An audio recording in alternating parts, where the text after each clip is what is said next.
You know, some people are born into greatness, and others have it thrust upon them.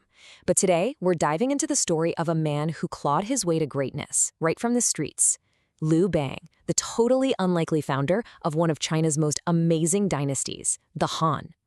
Just to give you an idea of how wild his story is, this guy started out as a low-level local official. He had no land, no fancy title, and honestly, a bit of a reputation as a slacker.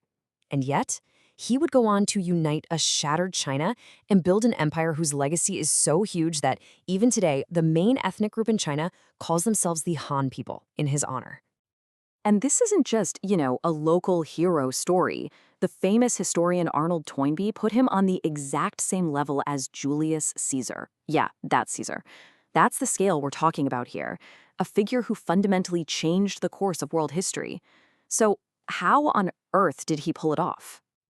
All right, so to really get our heads around his incredible rise, we're going to break down his journey into 5 key parts. His humble start as a peasant rebel, his epic showdown with a noble warrior, the work he did to forge a golden age, his unique genius for leadership, and, of course, the massive legacy he left behind. Okay, first up, let's go right back to the beginning. Because you really can't appreciate how high he climbed without seeing just how low he started. See, in an age that was all about nobles and aristocrats, who your parents were, Liu Bang was what they called a buyi, a cloth-robed commoner. He wasn't born in a palace, he was from a small village. And this detail is absolutely critical, because it meant he saw the world and the people in it from a totally different perspective than his high and mighty rivals. Now, what's just wild about this is the speed of his rise. I mean, look at this trajectory, from a nobody to a village chief, then a rebel leader, a regional king, and boom, emperor of all of China. This wasn't some slow, steady climb up the ladder. No, this was an explosion onto the world stage, powered by chaos and raw ambition. But Liu Bang didn't just waltz to the top. His path was blocked by one of the most fearsome warriors in Chinese history, the aristocratic, undefeated general Xiang Yu. Their conflict, the Chu-Han contention, was a true clash of titans, a battle between total opposites. And this slide right here, this tells you everything you need to know about why Liu Bang won.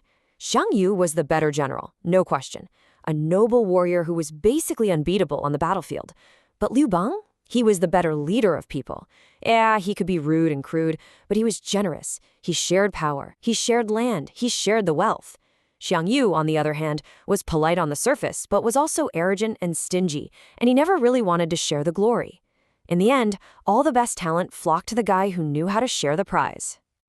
The tension between them was just off the charts, and it's perfectly captured in this moment, the feast at Han Gate. Liu Bang, that's him in brown, was invited to a banquet by Xiang Yu that was really just a thinly veiled assassination plot. He had to think on his feet, fake being drunk, and rely on his loyal crew to stage a dramatic escape. I mean, it was a life-or-death chess match right from the very start. So after finally defeating Xiang Yu, Liu Bang faced an even bigger challenge. How do you take a country that's been ripped to shreds by years of war and build a stable, unified dynasty from the rubble? And the speed at which he did it is just staggering. It took him only 5 years to go from being a regional king to the undisputed emperor of China. 5 years. That's incredible. It just goes to show he was way more than just a rebel leader. He was a nation builder. And he did it by being incredibly practical. He didn't try to do everything himself. Instead, he appointed experts to write laws, he had scholars create court rituals to bring a sense of order, and, this was huge, he simplified the crazy harsh laws of the old dynasty. That move alone won him massive support from the regular people, his people.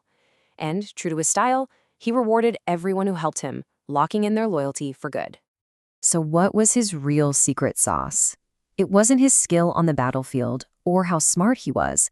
It was his unparalleled, almost supernatural genius for managing talent. This quote says it all. It's from Han Dynasty, his top general and arguably the greatest military mind of the age. And even he admitted that Liu Bang's real talent wasn't in fighting battles himself, but in leading the brilliant people who could. This is the central lesson of his life. His greatness came from empowering the greatness in others. Liu Bang himself famously said that when it came to strategy, he was no match for Zhang Liang. In running a country, he couldn't beat Xiao He, and in leading an army, he was way worse than Han Xin. His true skill, he said, was his ability to use these three geniuses. He was the ultimate leader of leaders, the ultimate team captain. And that unique leadership style didn't just win him a war. It became the foundation for an empire that would define China for centuries, leaving a legacy that is, quite literally, still in his name. The Han Dynasty he founded lasted for over 400 years. Think about that. It became a golden age of prosperity and innovation. The policies and the systems he set up laid the groundwork for one of the most successful and long-lasting dynasties in all of human history. Near the end of his life, he returned to his old hometown and, during a big feast, he composed this poem, the Song of the Great Wind. It captures everything, doesn't it? The triumph of his victory, the nostalgia for home, and that constant worry that every leader feels. How do I protect what I've built? It's a rare, personal glimpse into the mind of the emperor. And his reputation hasn't faded one bit. Centuries later, Mao Zedong, another guy who rose from humble beginnings to rule China, called Liu Bang the most formidable of all the old emperors. That's a pretty powerful endorsement, showing just how much his story continues to resonate.